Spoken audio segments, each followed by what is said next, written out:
আমি professor Arif Siddiqui, chief consultant, Dhaka practice. আজকে আমরা কথা বলবো আইভিএফ চিকিৎসায় হিস্টেরোস্কোপি কখন।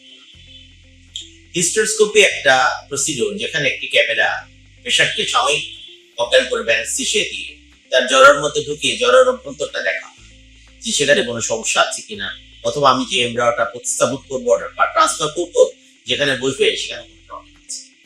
তাহলে আইভিএফ চিকিৎসায় হিস্টেরোস্কোপির রোল সব ক্ষেত্রেই যে সবসময় হিস্টেরোস্কোপি করতে হবে ব্যাপারটা সেরকম না। অনেক সেন্টার রুটিন ক্রিয়া হিস্টেরোস্কোপি করে থাকে, আবার অনেক সেন্টার কেবলমাত্র সমস্যা থেকে করে থাকে।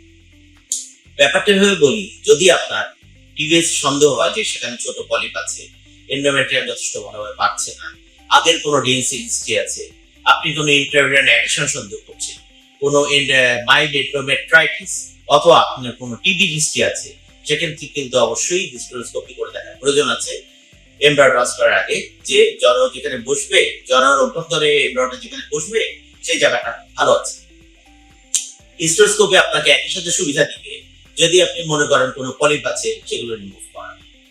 সাধারণত আমার পেশেন্টদের ক্ষেত্রে আমি তখনই প্রিআইভিএফ হিস্টেরোস্কোপি করে থাকি যখন আমি সন্দেহ করি এই সমস্যাগুলো কোনো একটা থাকতে পারে, তখন এমব্রায়ো ট্রান্সফার আগে হিস্টেরোস্কোপি করে থাকি।